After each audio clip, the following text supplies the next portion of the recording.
It's been another...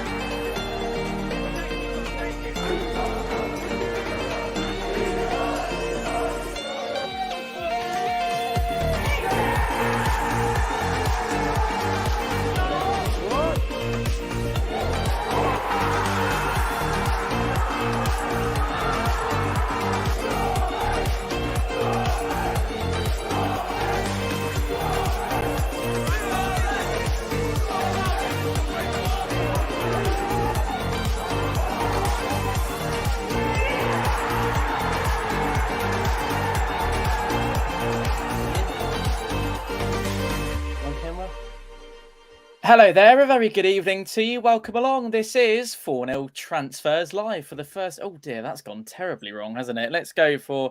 Should we do that, shall we? Hello, welcome along. Hope you're all well, everybody. And hello to you too as well. Let me just quickly unplug that. How are you? Hello, everyone. How are we all doing? All good? We're ready good. For very good. Malaga mode's been engaged. Hey, I'm looking forward to a trip to Oxford on a Saturday for a change. I can't wait. I can't wait. Looking forward to it, bud. Fish and chips and a football match. Do you like the shirt? Nice yeah, shirt. Yeah. That's a bit of an old shirt. You've gone old school. Yeah. Gone old school. Yeah, hello, people. Welcome along. There are plenty of you joining us right from the off this evening, so very warm welcome along. Now, I wanted to go back to something that Lee said before we got going. Kusini Yengi was in the Benjani. Yeah. I put in the chat earlier on today quite a good one that I'd like to go for. Let's do it then. So it's Kusini, Kusini, whoa. He comes from Adelaide. He's gonna score today. Kusini. I like it. See if that one catches on. Who knows? I'm not really a chant connoisseur, but we'll give it a go anyway. Hello, Pompey Sizes. Good evening to Mr. Harris. Lewis loves the shirt. Who have I got on my shirt at the moment? No one. But I'm on the back. Oh, you're definitely not on the back. No, I want to put you on the back. Good evening to Graham as well, who joins us. And good evening to Graham. Another Graham who says, good evening, Tom. And Andrew. Positive Vibes Retro. Good evening to you, mate. Hope you're well. My Euro Traveller 4-0 massive colleague Barney is with us as well. Mr. Alex Hayward will be joining us shortly. Everyone's favourite Pompey Z lister, Jeff Harris, is here. And my good friend... Mr. Jack Ward, whose birthday it was on Thursday, everybody. So very happy birthday to you, mate, for last Thursday. As well as our panel tonight, of course, you join us at home as well. And something's gone wrong in the Barnabas house, so we'll let him go and deal with that. If you have been living under a lock, was it not you? Was it somewhere else? I heard something collapse elsewhere, but I'm sure it'll be fine. Before we get on to the signings, in case you have been living under a rock and you haven't been keeping tabs on all the goings on, here's a quick reminder of all things Pompey in the last 2 weeks since we were last on air. It's been another busy couple of weeks here at Pompey with 4 signings to get through on tonight's show. The first one since we were last on air was Ben Stevenson, arriving from Forest Green Rovers following the expiry of his contract. He gives Messino an extra option in midfield to add to the already busy department. Jack Sparks arrives as what would many consider a natural replacement for Denver Hume should he be on the move this summer. He offers Pompey something different at left back or left wing back and has signed a 2-year deal with a 12-month optional extension. Gavin Whyte was announced last night as Pompey's 8th arrival of the window, one that many were aware of prior to the official confirmation, however a very pleasing 3-year deal nonetheless. And finally, this morning at 9:30, while the squad were in the air on the way to Spain for this week's training camp, the confirmation of the reported deal here on 4-0 Sunday Live of Kusini Yengi, with Pompey now one away from double figures, all permanent signings through the door at Fratton Park. So it's all busy.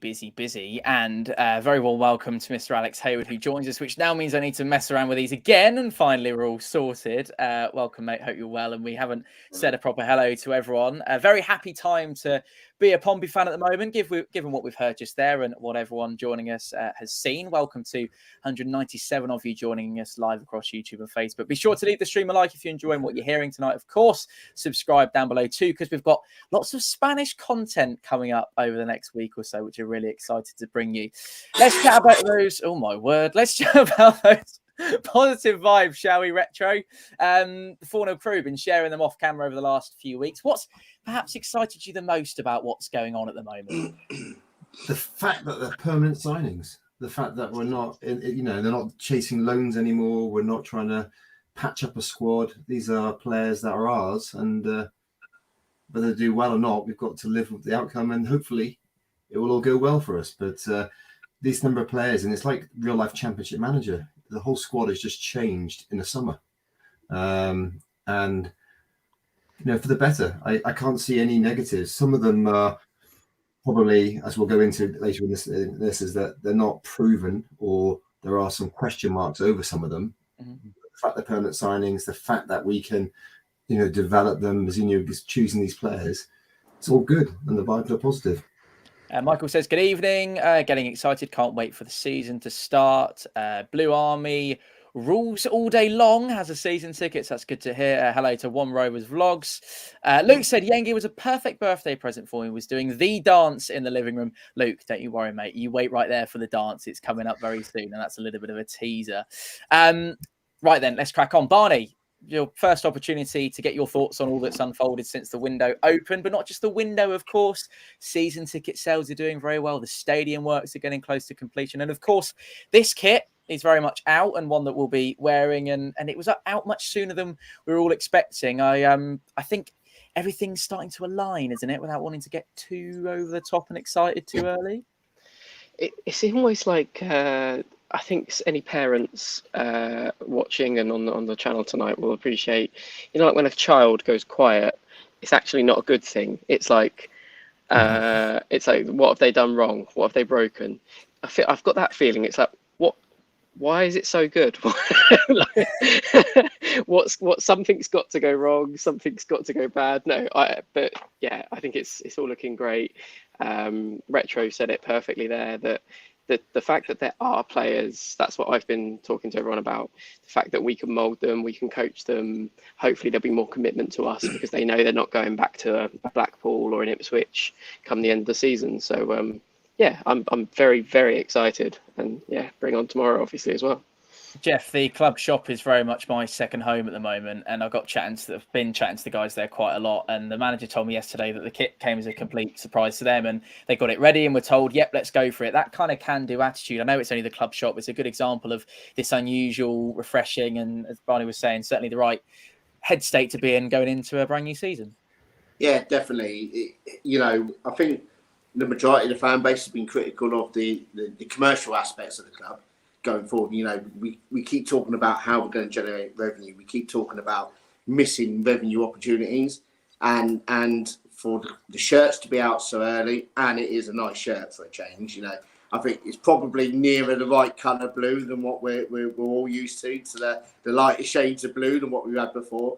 But I've been critical of the club over the last 2 or 3 seasons about not learning from the lessons we've made, and it seems that you look at this pre-season compared to last pre-season, we went to Spain with hardly any of the players that we should have had in the building. We had no striker. We had one striker at the time, and it was just disastrous. And you just think, you look at the league and look at some of the clubs that were in trouble already before the season starts, and you look at the players we brought in. Okay, then there may not be big names, there may not be marquee signings yet, but I do think there'll be 1 or 2 coming in. It just does seem to be aligning to be, this is the season we're going to do it. Don't crop that, anyone, please. No clips. No, Jeff Harris, this is the season we're going to do it. Sunday, the 2nd of July, 2023. Very much feels like that. And we'll get on to marquee signings a little bit later. Welcome along to everyone who joins us, 229 of you across YouTube and Facebook this evening, including Grouch79, who said, "Hi guys, I see this season as a squad building season, but next season will be the season we go up. It'll be a bonus if we go up this season. We're certainly going in the right direction." Jack, from the outside looking in, welcome, mate. Thanks for being with us. Of course, we did chat about Kusini Yengi on the last 4-0 Sunday Live, and I'm by no way claiming that as an exclusive that was here a couple of weeks ago, but we mentioned him once or twice. Do you think now Pompey have announced that deal pretty soon. Quite a force to be reckoned with this season, starting to build at our club. But as a league, from a League One perspective, I think you've added some really, really good players.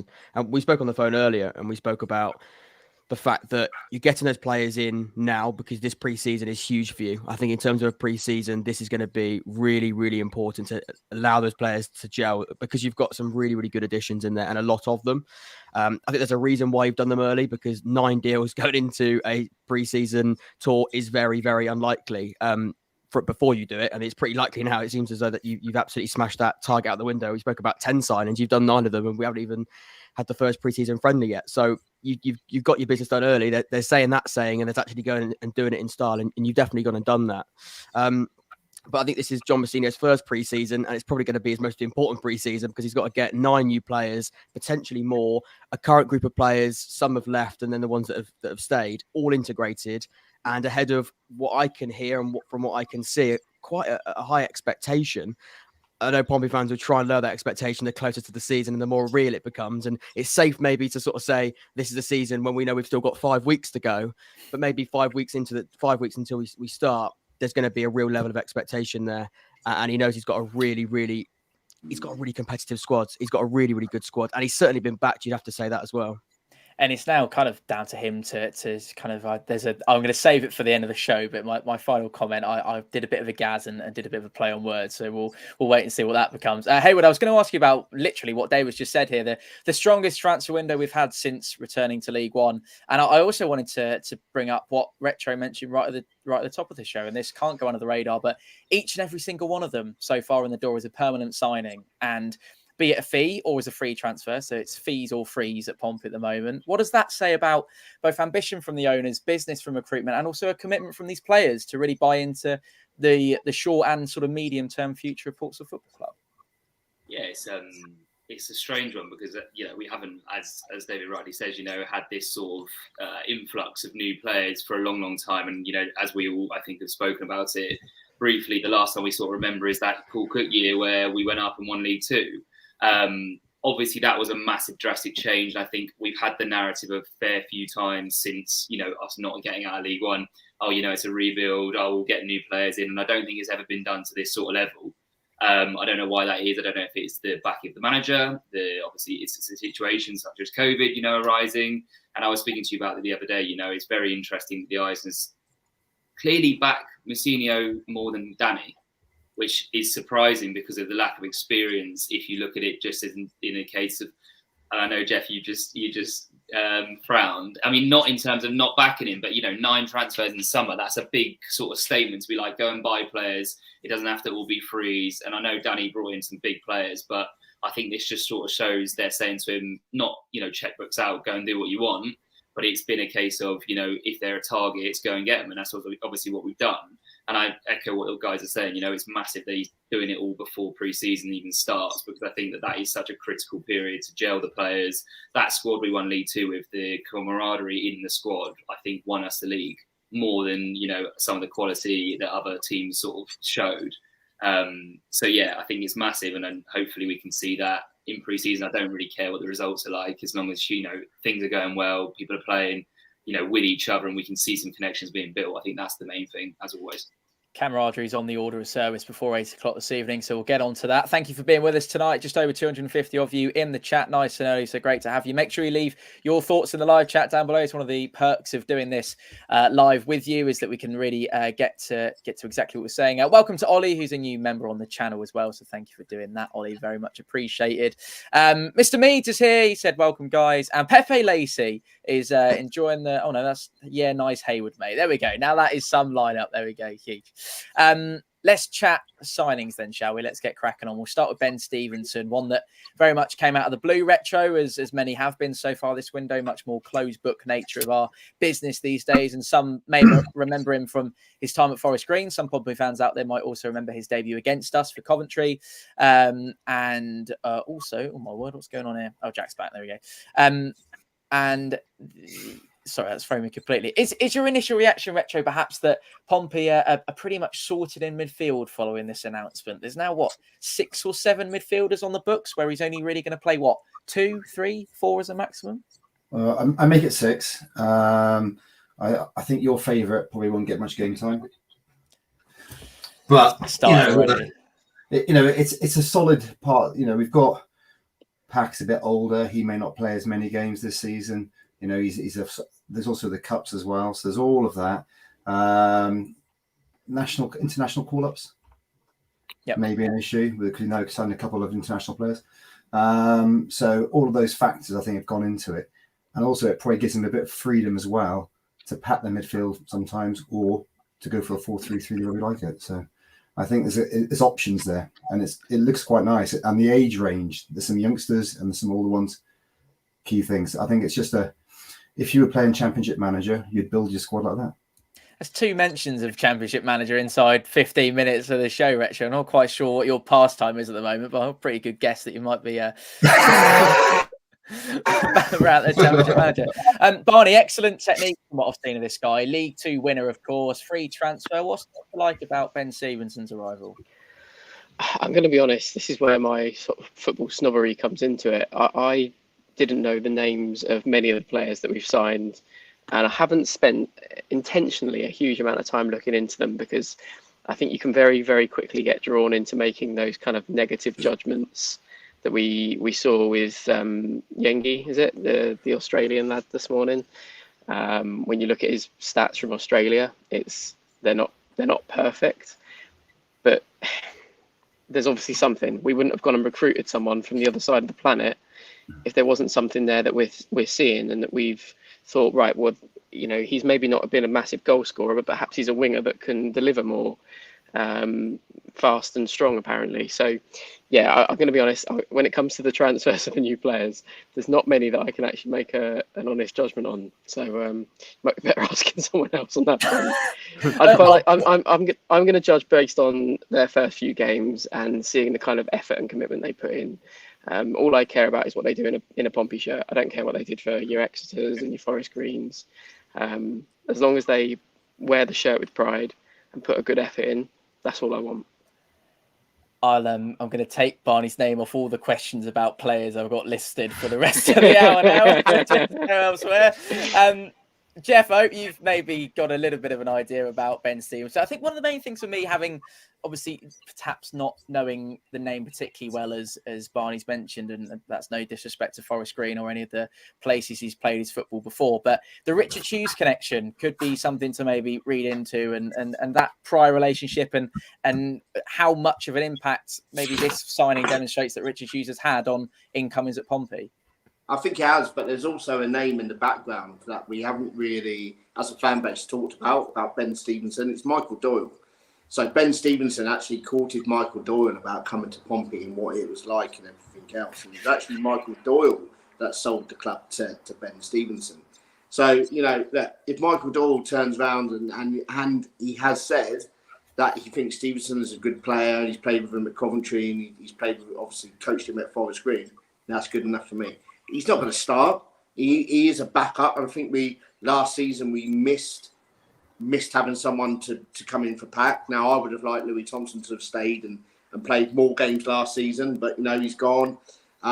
So you do need that anchor in midfield. And if Pack is injured or gets a silly red card that we know he gets now and again, then Stevenson will likely come in and hold that. But look, Stevenson's had promotion once. People have been slating him, saying, he got relegated with Forest Green. There's more than one player in that team that got relegated. You can't just hinge Forest Green's season on a defensive midfield player. If your forward-thinking players aren't producing the goods as a defensive midfielder, you are going to get overloaded because they're not doing their part to help you out. Yeah. So look, I always judge players on their performances on the field and don't really read too much into the stats. Stats, you can dice stats up either way. You can make him look good or you can make him look bad. It depends what you're looking at. I'll give all of these new players until at least the end of October before start forming any judgments on them. And of course, Stevenson wasn't particularly involved much in that run-in, Jack, was he, for Forest Green? So he played in the side that got promoted out of League Two. He had an injury kind of ravaged season last season, and when he came back, the pressure's on him even more. And if he's not coming back 100%, you are going to put in suboptimal performances.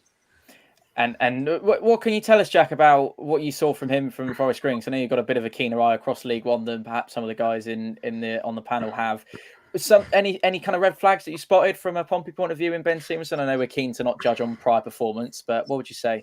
I think it's a really sensible and quite intelligent squad building pickup in terms of what you're trying to do and adding players that can play as understudies, and he can play as a double pivot with Pack, like you say, he can play as a 3, or he can, play instead of him. I think he's a really quite energetic, really good at ball recovery, deep line playmaker. So he's a bit of a mix of a lot of different midfielders and the different styles of midfield. But in terms of somebody that's going to win the ball back and then try and start something and try and play in transition, that's the type of player you want. And I actually agree with the statistical side of it with Ben Stevenson. And I love a stat more than anybody, but I can tell you with Ben Stevenson, you look at a lot of Forest Green midfielders and even attackers and probably defenders last season in that side, they're going to be really, really quite low, because you look at their output, every single player was low, so the assist numbers are going to be really low.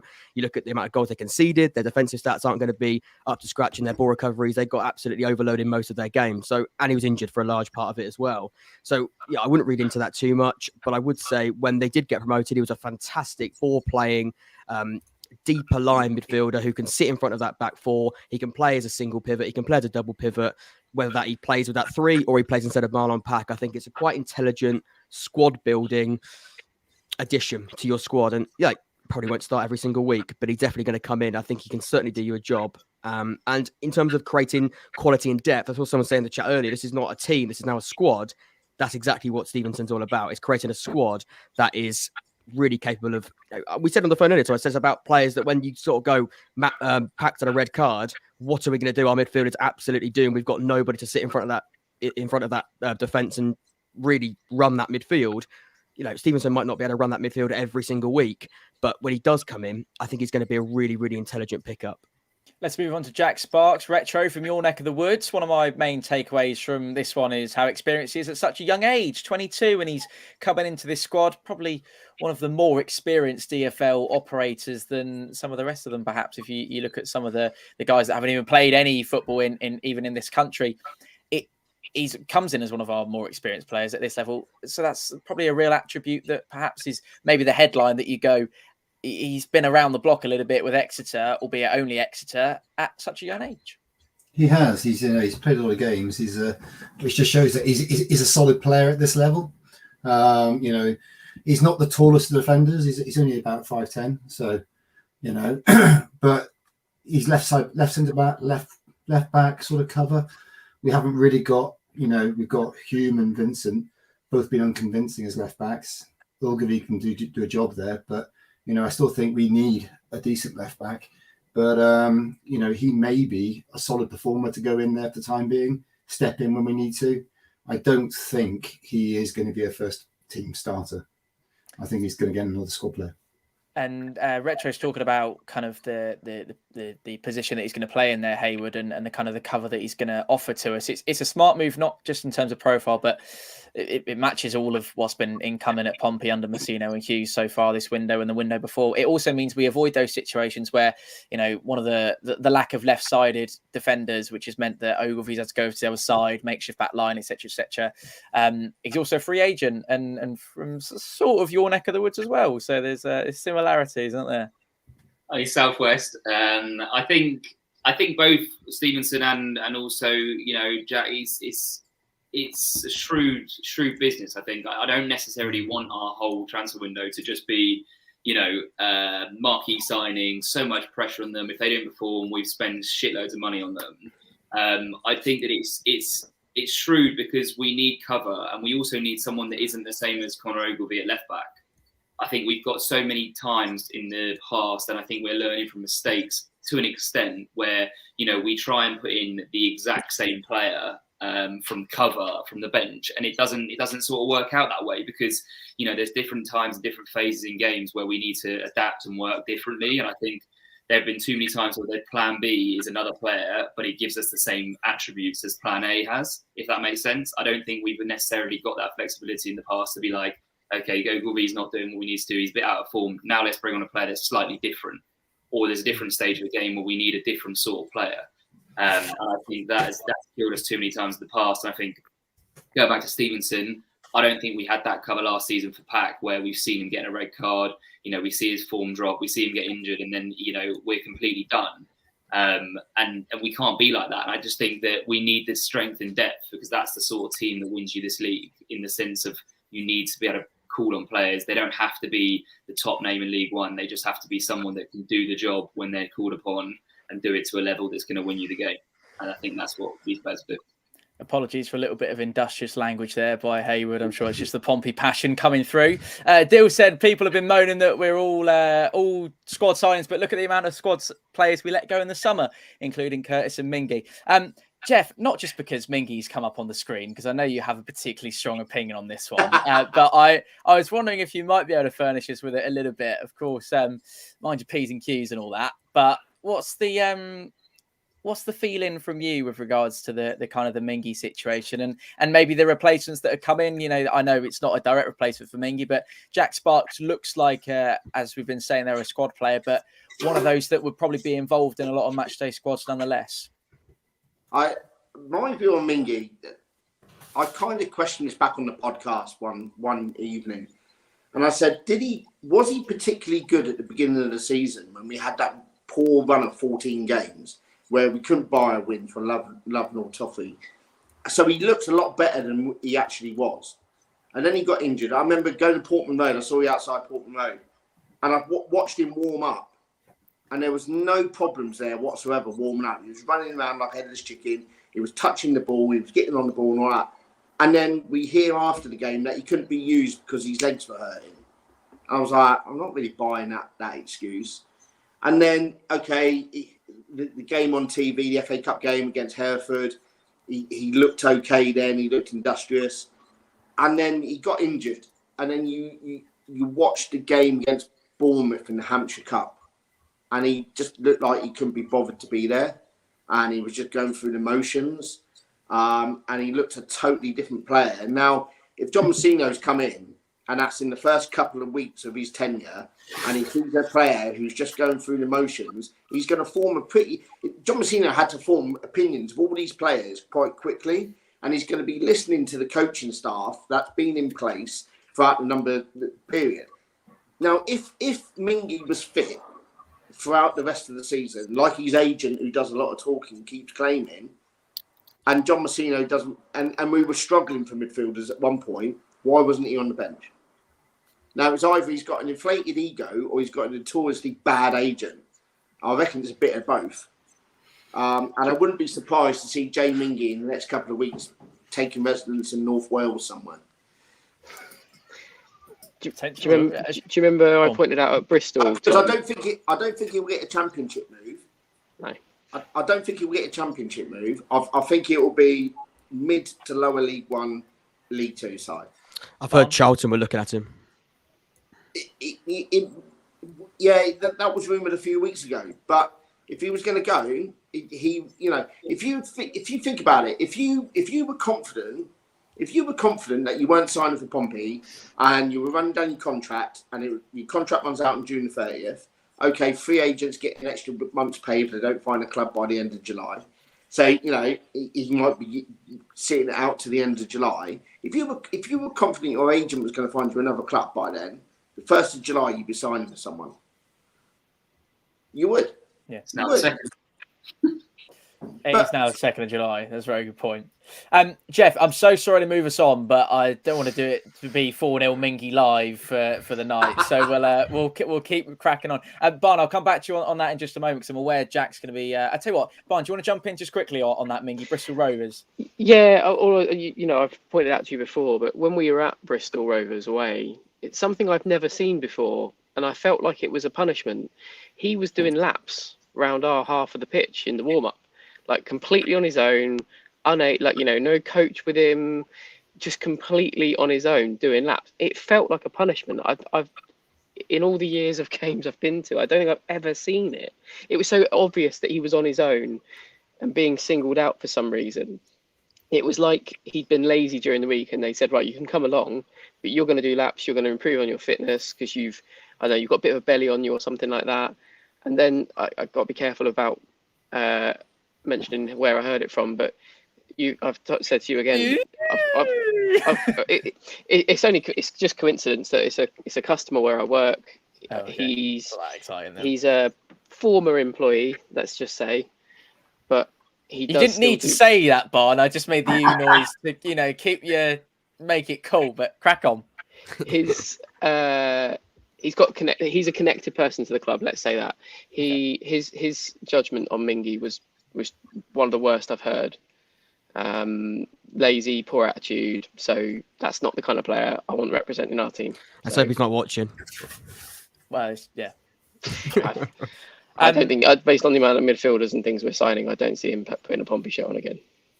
We shall see. Well, with out of contract, isn't he? And I don't believe there was there an offer, but he didn't take it or something like that. We perhaps not want to get into that too much.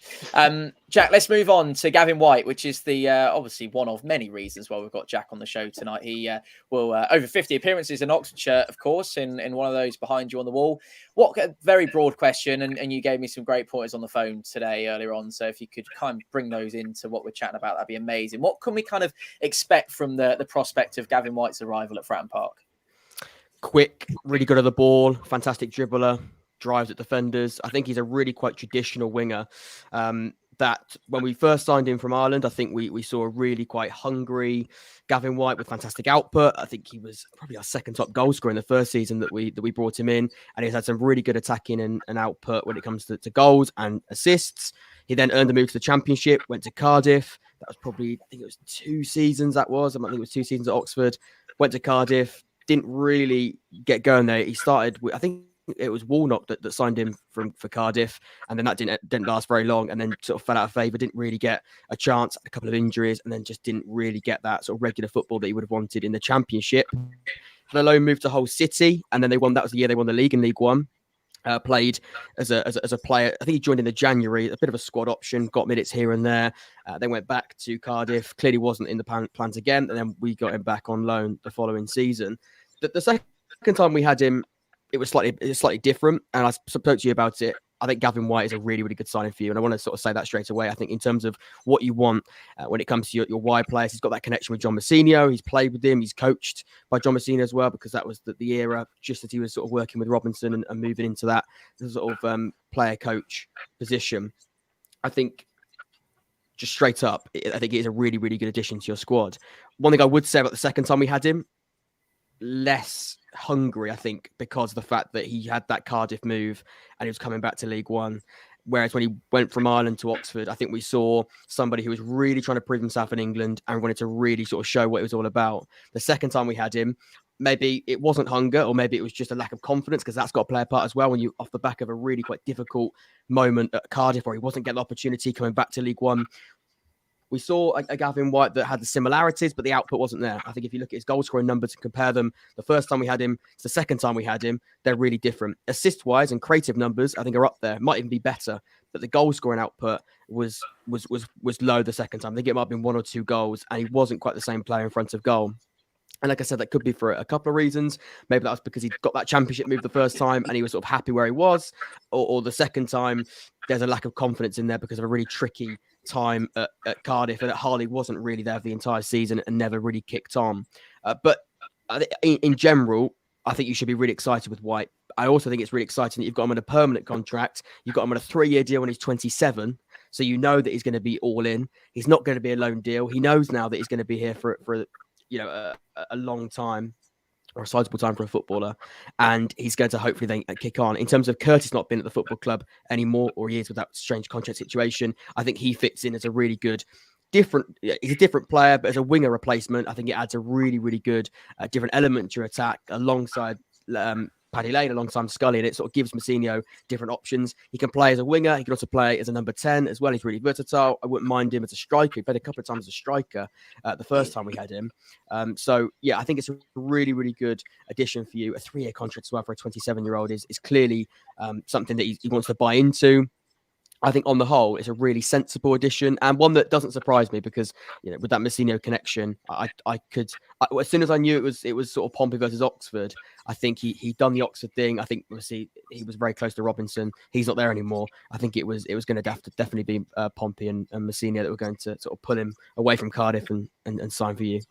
Pompey, as I said, never been so excited since Ari's 2002 splurge. Great times ahead. AP said we need, in my mind, traditional wingers on the left and right across the ball. I think we have got them now. Dan said, after the Curtis years, I want a left footer on the left. Oh, how convenient, Retro. It's your turn to talk when we've got a Curtis comment on the screen. Yeah, I very much, Jack's given us the complete lowdown there and probably all we're going to need on Gavin Whyte in terms of letting the audience and viewers know tonight around the world and watching this back on the kind of the situation there. It strikes me as a really smart bit of business, Retro. I wonder what your take is. And you're liking the Northern Ireland and Irish links that Pompey are beginning to build up in number. Yeah, I am, because he plays with Paddy Lane for Northern Ireland. And, we've got a couple of other youngsters in the squad as well from there. And I am liking it. He's a bit shorter than I like, but being short, Retro. there's nothing wrong being short. But I agree, he's pacey and direct. He came from Crusaders. I remember when I was watching games back there. He was quite an interesting little prospect before he went to Oxford. But the thing that excites me about him is his assists. Like, even when he was low in confidence and his goals weren't going in, he was still creating, and that's what we need. I don't know if he's right-footed or left-footed. I don't know. Maybe Jack knows. I would like to say right-footed, but I'll double check for you. So it's because he seems to play a bit like Curtis, cutting in and then going on the left-hand side. So again, I would love it like a left-footed on the left as a different option, but you don't always get them. Of course. Barn, Gavin Whyte, Paddy Lane, Anthony He Scully. is right-footed. Sorry, he's right-footed. He's right-footed. Okay. Those three, all very good wingers, proven League One track records. And I know we mentioned that we're not looking back too far in the past, but each of them kind of offer something different, don't they? They've got that experience and something to be very pleased about. And all of a sudden, it only takes a couple of weeks for Pompey to be from pretty much nothing out wide bar Paddy Lane to, you've got all these options on the cards now. Yeah, we had a spell if I remember rightly, at the beginning of last season. I think it was actually during some of the spell when we weren't necessarily winning games, but we still were scoring a few. There was a lot of crosses coming in, and we were scoring goals from corners for the first time in what felt like years. And I think that when you've got a player as dominant as Colby is in the air, he's big and strong. That header in your intro video from Derby, like, that is just like the perfect example of what we need to queue up more of. And if we can get some confident wingers that are maybe a bit both-footed, that they can cut back, go down the wing, just whip it straight in, then great. If we've got players like him and the ex-Bournemouth lad, isn't there, Sadie, that he showed some amazing strength when I remember watching him play in pre-season last season. That I've got a lot of confidence in what they can bring for us. Jeff, your views on the arrival of Gavin Whyte? Yeah, I think it's a very astute signing, and it's a really valid point there about crosses into the box. You go back to the first game of last season under Cowley against Sheffield Wednesday, losing, and we get ourselves back in it. Those crosses in from the right hand side, and Bishop tucked them away, and we draw the game 3-3. And we were so strong at those crosses in the early stages of last season that we went away from that and we stopped crossing. And we tried to walk the ball in the back of the net. Like I said, we couldn't win a game for 14 games. And then all of a sudden, we remembered when Mousinho came in, we started remembering how to cross the ball again. However, Oxford away, that Tuesday night infuriated me because Rafferty, Curtis, on the wings, and it was just like whip the ball in and we'd pass it back and it'd go back to Towler or go back to... And just like, what are you doing? Whip the ball in. There's 6 players in the box. Whip the ball in. And again, we just forgot how to cross. So for me, it's really, really great to see that we bring in so many wingers that are known for their assists and are known for crossing the ball in, because that's what we need. I laugh then because you mentioned exactly what I was going to mention next, which was Rafferty against Oxford. I remember being sat down the front and thinking, oh my God, cross that. I've never wanted to shout at a player so much. Like, we're not always privy to, of course, game plans and set piece tactics or whatever routines they're trying to work on. But it was so painfully obvious that we just needed to get it in the box. We had 2 or 3 men in the box, and Rafferty kept just going backwards to the centre backs. It was painful. I don't want to mention his name in vain. There was one attack.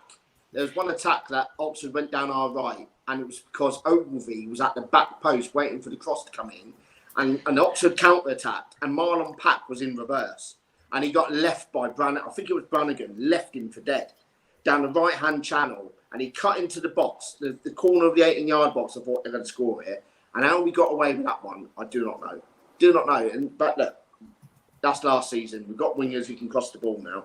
I'll start to worry if they don't cross the ball. Haywood, something worth noting, I mentioned this to Jack earlier on this afternoon, but what happens when both Paddy Lane and Gavin Whyte are with the Northern Ireland squad on international duty with regards to left wing? And then we both thought, hold on a second, Morell, Lane, White, Devlin, and obviously with the return of Bernard, either pending or hoping that we make it happen or whatever, would make it 5 internationals, so games are likely to be called off anyway. So what's the kind of feeling with that? Well, yeah, I mean, the more we have, the more likely it's just going to get called off, which I don't think is ideal, but, you know, it is one of those things. If you've got players that are performing well enough to be called up for the, you know, international squad, I don't think it's really even a conversation. I think we just say we call it off, or I don't think you can physically have enough depth to hope to, you know, 5 or 6 starters to then suddenly call on people, because that's not realistic in League One. You know, we're not Man City to the extent where, you know, you've got millions of pounds on the bench. It'll be interesting to see what happens, and if you know we're on a roll, if we're on a run of form, and then you know international breaks come up, it'd be interesting to see if they do call it off. But I can't see, you know, potentially all 5 getting in at the same time, including like your Devlins, for example. But who knows? Under 21, etc. I think that we've got. It's a nice problem to have, isn't it? If you've got players that are in the international, you know, picture, then you know they must have something about them. They must be good enough. So yeah, we'll see when it comes. I think you're on mute now, lad. Oh no, yeah, because Andrew's just walked in, and I thought I might mute it just in case he said anything untoward. Because there's enough of that so far this evening, haven't we? Let's move on. Kusini Yengi raised a few eyebrows, Jack, when brought this one up right here on the show a couple of weeks ago, and it's great to see that it's finally all been confirmed. We chatted about this earlier on. Real potential with this one. Yeah, and I think Messina said it himself, wasn't it? It's raw talent, and it's sort of exciting to see. It's exciting and sort of quite intriguing to see how he's going to fit in, sort of where he is in terms of his plans and where he fits in. You've already brought in Sadie, you've got Bishop as that sort of number 1 striker. So where does he really sort of go with that? Can he play as a wide player as well as a centre forward? I think it's really interesting. It gives him options, and again, we talk about sort of quality and strength in depth. Again, we're talking about a player that can come in and play in a position where you probably are now looking really, really healthy, and you've got someone who is a little bit different. He's, again, like I said, quite raw, really quite quick, good on the ball. He's sort of quite a tricky player, and maybe that's not what Bishop would give you. Maybe Sadie, they're more physical options that are sort of really good at holding up the ball and sort of like penalty box strikers. This one could be a bit more of a getting behind, play it over the top, drive at players with that sort of quick feet. You've got someone a little bit different. And again, Alex said it earlier, talk about the left back situation. Sparks is an attacking option. Ogilvy's not as much. Sparks is somebody that put in really good numbers and bombed on the left hand side for Exeter, whereas Ogilvy's a little bit more of a safe pair of hands as a defender, a bit more of a traditional left back. So it's the same with, I think, with the striker option you're now bringing in. You've got lots of players now that can play in different ways in that position, and that's good because you don't want like for likes in all of those areas, because if Bishop isn't working, you bring Sadie on. Well, if you're not going to lump balls in the box, it's not working. You need to try something a little bit different, and maybe somebody that can sort of play in a different way could be what you need. So yeah, again, we don't know too much about him, but I'd say it's quite intriguing. Jack, thank you so much for tonight. And I should say as well, there is a new video on Jack's channel, Jack Ward Football Podcast, which is a very good watch if you're looking at kind of potential moves for other League One clubs as well. And he even mentioned a certain Tommy Lee, which we might even touch on later on. So you want to get Jack's thoughts on that, head on over there now, mate. And plenty more to come for this League One season from you, isn't there? Yeah, really excited. I think Oxford and Pompey are sort of, at the moment, we're doing some decent business. Maybe you've gone quantity over quality. I'll be careful. But no, you've done really. I think you've done well. I think you generally have done well. I've been really excited with the players you brought in, and sort of setting up a really quite competitive. Maybe not in terms of I think it's the best way I can describe it is quite competitive season coming up with lots of clubs going for positions that are going to be sort of really, really quite busy. So I'm looking forward to it. Thank you, mate. You take care. I'm very much looking forward to seeing you. Thank you very much, guys. Take care. Jeff, you just put Yengi's song. What are you on about? I pressed enter before I finished. Are you going to give us a little rendition, or are we going to have to keep the viewers waiting on that one? You don't want me to sing. Oh, we do. No, it's okay. What was it going to be about? What was the full message going to be? Well, you mentioned a Yengi song earlier, didn't you? Yengi dance. Oh, good lad. Well done. Yeah, no, I was gonna kind of dress it up as here's what we can expect from Kusini Yengi in his highlight reel, and look how much he can do on the pitch, and then I was just gonna press play on this. I met a strange lady, she made me nervous. She took me in and gave me breakfast. She said, "Do you come from a land down under? Where women go and men plunder?" Oh, I can't wait to see that in a Pompey shirt. That's gonna be amazing. Can I just beg that he's not like a League One Jesse Lingard? Like, this is my worry, that he's going to be like doing like dances with tubes on like the edge of the pitch or something. He can dance all he wants if he's top scorer in the league. I couldn't care less what he does if he's scoring goals. I've just had a vision of Ronan Curtis signing a contract in the box and Curtis and Yengi doing a dance in the Fratton end. Or in Astoria, one of the two. I was going to say Astoria. Right, we're getting a little bit close to the line here, gents. We're going to move things on. Let's crack on. Retro, bring us all back to topic. Do you see Yengi's a little bit of a risk, perhaps? Six-figure fee paid, we're led to believe, at 24, but also could be massively beneficial if it goes the other way. Two sides to the same coin. Yeah, I agree with Barney what he said about we wouldn't have signed him if there wasn't something about him. We wouldn't have gone over to this other world and got him. You'd expect the club to do due diligence. Mourinho's had a look at Richard Hughes been involved. The sort of reports on him from Australia are mixed. He had one club where he was described as being lazy, not scoring the goals he should have scored, not having the most use of his talent, not putting the effort in. Then he went to another club and they loved him. So his goal return isn't great. He is 22, so I wouldn't call him a raw talent. You'd expect him to have found his feet by now. But you kind of hope that he is powerful. He's a big guy, apparently. So hopefully, he will be an option from the bench. Maybe he's a sort of nuisance player if things are going hard, sort of a Rico Hackett you bring on. I don't know, but I kind of hope it's an option for us, and the club have done their due diligence. Hayward are probably keen to. I mean, stats are a very important part of the game and the modern game now, so we're not going to completely avoid them. There's one that I saw is goal output concerns that a couple of people have cited over the last couple of days when this rumour has been floating around. But if you look at XG per 90, so the actual goals that he scores per game he's playing in, he's actually finished a lot of the chances he's been given. It's always just a shame that it's not more games and more goals. He's certainly clinical, so hopefully in a better team, with no disrespect to our friends down under, like we heard there, he gets the chance to bang a few more in a Pompey shirt. Yeah, obviously it'd be nice to see him score more goals for us than he has for other people. I think that it's a really, I don't necessarily think it's a risk. I think it's one of those that is, it's a player that hasn't really had the option or the chance to prove himself in the English game yet. And I think that always then comes with a risk instantly for English fans, because, we don't know him from Adam really, because he's from somewhere completely opposite side of the world. But I think, again, as Jack was saying, it's a different dimension. It's a different sort of player. We need options. And I just don't think we've had enough options in the past, 6-7 seasons. So we've been relying on the same sort of player to do the same sort of thing, and it's not worked. I think Bishop will get us the goals. We just need the others to chip in a good amount each. It's not that they all need to score 20, 25 goals. They just need to score 5, 10 each, and then we'll be okay. Retro approves of a goals-related comment on 4-0 Sunday Live. Barn, from the clips I've seen, he's obviously, we've played the clip as a little bit of a laugh and a joke, but he's another ball carrier.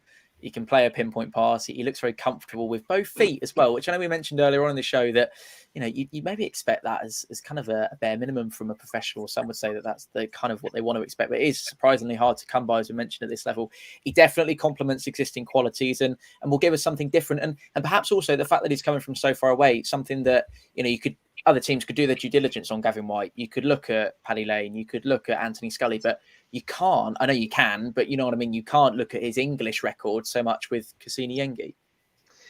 Yeah, I think Alex hit a bit on the head there of what I was thinking as well, that we've kind of stuck to a similar template over the recent years where we've had your Louis Dennis's, Hackett Fairchild, where we just wanted to get players that maybe could come on as like impact subs and just drive down the wing and then maybe cut the ball back.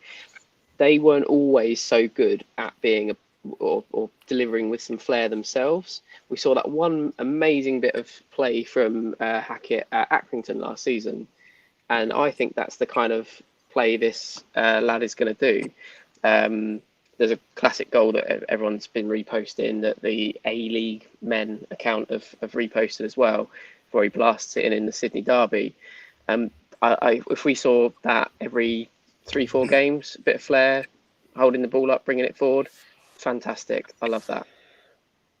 We'll crack on and use the last sort of 10 minutes of the show to chat about what's to come. Obviously, Tommy Lee is a name that continues to follow Pompey around and is perhaps the only real positions, i.e. that out-and-out number 10 that we're probably yet to completely cover. I'll be careful what I say as sort of these get clipped up and shared and all sorts, and they have been over the last couple of weeks. But there have been whisperings from a few places recently about Pompey's interest in Panucci Kamara at Ipswich, perhaps one of the marquee signings that I know Jeff will be able to tell us a little bit about what he's expecting. Of course, relatively out of favour at Ipswich, given the options they have and continue to bring reinforcements. But at this stage, I must stress, there is very little to tie us to that one. So please don't quote me. And if you do quote me, make sure you use this bit in the clip as well, saying that don't quote me. He's widely admired all over the EFL, Jeff. And I think a name like that and a Pompey shirt, is that the sort of marquee signing that you're looking at? I definitely think so. You know, I think we're going to see a formation change this season. I think we'll flirt from a 4-3-3 to 4-2-3-1 with the attacking threat we've got, or the attacking players that we've got. And I think we need, you know, John Messina, I think it was this morning, maybe yesterday, said we need someone who can play an 8 and a 10, and Kamara and Lee can both do that. But I think Panucci would be, for me, the better of the two. You know, he's been there, he's done it, he's a proven talent at this level. I'm not saying that Tommy Lee isn't, but I think Tommy Lee has still got a lot to do, a lot to prove and a lot to learn. I know there's some championship interest in Lee. I still think there's going to be 1 or 2 big marquee signings. And I think that's going to come in that attacking third. I don't think we're going to get another centre forward. I really don't, because Scully can play there at a push as an auxiliary 10. But I do think it will be an out-and-out kind of ball-playing centre-half. Maybe, you know, Deschamps will come back, hopefully come back, and someone like Panucci Kamara coming in and filling that 8-10 position. We said this a couple of weeks ago, Hayward, and massive credit at this point, I think, must go out to our recruitment guys, both Johns, Richard Hughes, all those involved. We might have our reservations on signings. We can be really excited by many of them and what they can bring to this team and this squad. But what is for sure at this stage is, as the team have touched down for the first proper bit of pre-season prep, followed by a fixture, we have done pretty much everything at this moment in time to ensure that maximum time for camaraderie, as you mentioned earlier on, to develop, and links to be made and friendships to be forged. Of course, yeah. And as I said earlier in the show, it's massive for me. I think personally, to be honest, I thought I saw it last year with the Cowleys. All of that whole piece of Mingy getting stuck out to sea, that sort of thing, is just what I remember from Spain. And it sounded like the group were really together. And I don't think there was really any arguing against that. I just don't think we had the rest of the piece correct in terms of, we didn't have that depth. We didn't have sort of the different options, like I've sort of said.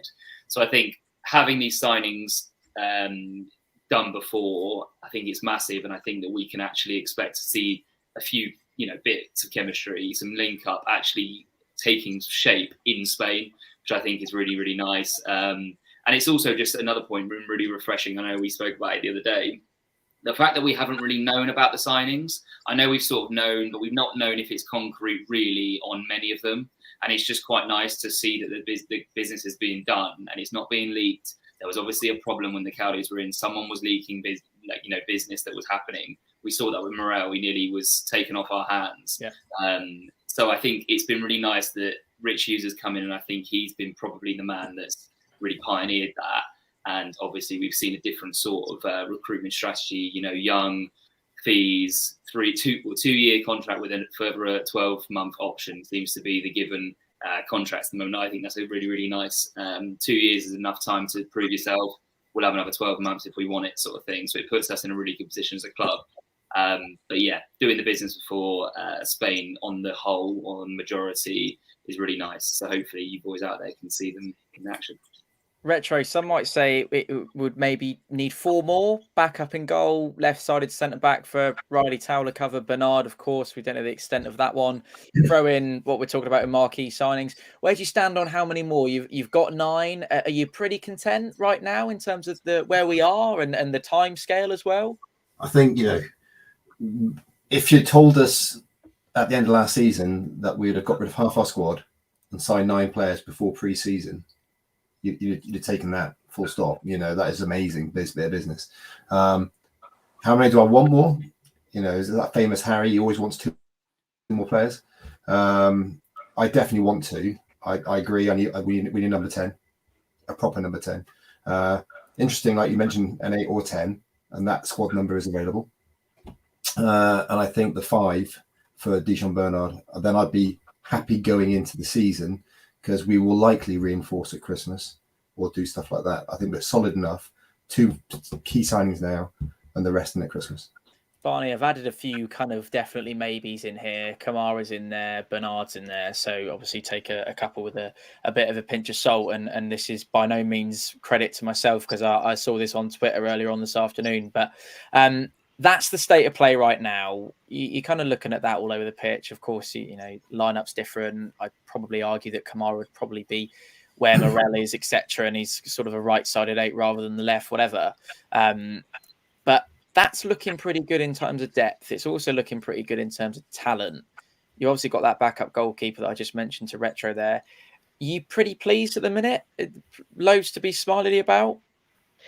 I think it's I'm going to go the opposite way of Retro. I think it's at the back that we need to get 2 more. I think we need to get Bernard over the line and a good solid keeper. Unfortunately, I don't have really any faith in Oluwayemi if Norris was to get injured. Oluwayemi didn't fill me with any kind of confidence on the few games he got to play.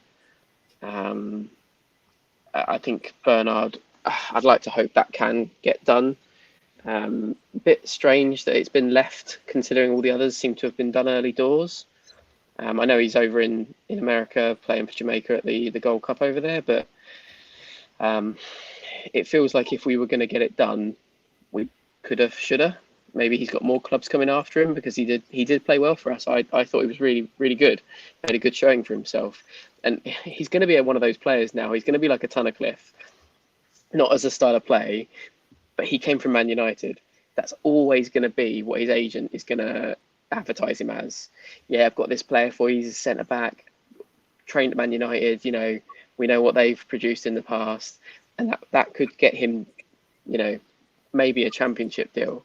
If he plays really well over in the Gold Cup, there's plenty of eyes going to be watching that for some talent, for some untapped talent in the CONCACAF area. So let's hope he fell in love with the city and wants to come back.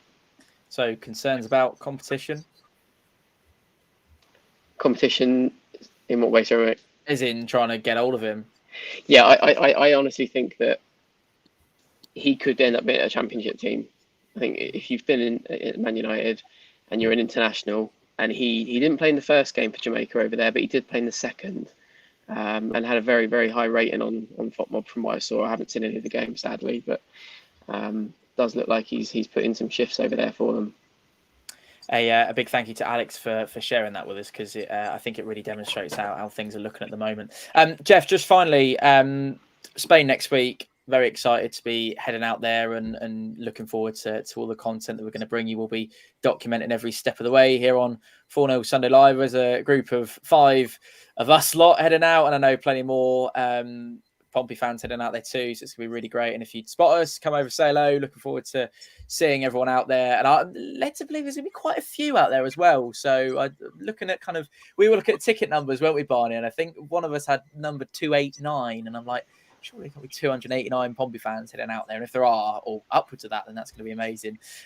We're speaking about camaraderie with Hayward there, Jeff.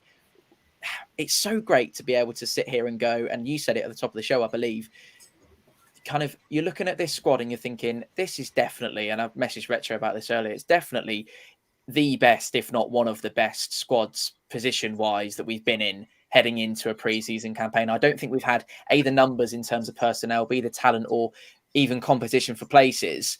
That's going to be a serious week for them out there. And then to come back to obviously what is the normal schedule, but it's looking really good to get kick-started this year. Yeah, definitely. And, I'm not saying that the preparation last season was poor. I think the preparation and the detail and the planning of going to Spain was great. They just didn't have the players over the line that they thought. Whereas this season, we are going there with pretty much a full squad. And that's what pre-season getaways are all designed for. They're designed to build up that team bonding, that camaraderie, those friendships, those bonds, get to know each other on a personal level. Because if you've got the trust, come from a forces background, if you trust a person to the left and right, that trust builds a long way, and then from that trust you can build relationships and it's a cliche that the score will take the score will take care of itself. Now, if you do your job well and you've got that trust in the player to the left and right, in front of you, behind you, the score will take care of itself. So I'm fully expecting them to come back all guns blazing and go into the season, not pre-season, go into the season a lot better than what we were last season. Would you like to add any final closing words? I'm aware it's just gone 8 o'clock, so maybe a final word from yourself. If you want to just head forward a little bit. I know you've been observing. I've been listening to these. What would you say? They're Panelists. Yes, Distinguished gentlemen. Yes. Distinguished, people. well-informed, interesting people. That's what I like to call them, Tom. Because obviously, like every season, we're all very interested in this football club and where we're going, what we're doing. And credit to you all for putting the time and effort in all of last year. And this year is our year. Oh, God. I've said that for 7 seasons. This year is our year. We all have. And we're all excited. This is a great team. This is a great team. If we pull this off in the next couple of weeks, the little touches that we just talked about, I think, we're going to challenge, aren't we, for sure, with this squad. We must challenge with this squad. Last year, this time, we had a good squad until the injuries and that sort of stuff went wrong in the end of December-ish, wasn't it? So it's a bit before that, but yeah. But I predict we are top of the league by the end. Please don't make any predictions, because I've looked at the school. I've looked at the opposition and looked at who we're playing. Top of the league, end of September. We'll definitely be there. That did happen last year, and it all went pear-shaped. Yeah. So great to see you all again. I'm glad you had a nice. Let's have a little bit this summer and back into it again, aren't we? So looking forward to meeting up with everyone and having a few games together. It's going to be exciting. Retro, any closing words? Positivity and excitement. Oh, listen to her. Jeff, you've been a fantastic star panelist here tonight. As I said at the top of the show, and I stand by it, everyone's favourite Z-list Pompey celebrity. Just finally, maybe a word of warning, because I know you mentioned you weren't going to do your predictions. See where we are till October, I think you said. I see where we are at the end of October, but if this squad can deliver what I think they can deliver, I would say we'll be at the moment between 4th and 6th, somewhere 4th to 6th. Barn, see you tomorrow, my son. Looking forward to it. Yeah. The only thing going through my head right now is bring on the beer. Positive, all positive. Yeah, no, what I said at the beginning, permanent signings, I think that speaks volumes. Yeah. Hayward, you've got the last word, mate. No, I'll just say thanks for having me on. Everyone enjoy Spain, whoever's going out there. But yeah, if the football's not great, the beer hopefully will be. But yeah, no, it's exciting, and let's see what happens in the next couple of weeks. Signings, football, and more importantly, your content. Thanks, mate. Good effort. I said there was going to be a little monologue and I didn't want to dress it up too much, but I'm very excited to head out next week to Spain to see... Tomorrow, in fact. Yes, tomorrow. Bright and early. Yes. important to stress, this is probably one of the biggest weeks of Messino's career. He's tasked with getting this group together, as we've mentioned, getting them well acquainted. He's had the tools, he's had the freedom to go out shopping. Now he's got to use the ingredients and follow the recipe. Thanks for joining us. Have a great week, and we'll see you very soon. Bye for now. Play up, Pompey. Play up, Pompey.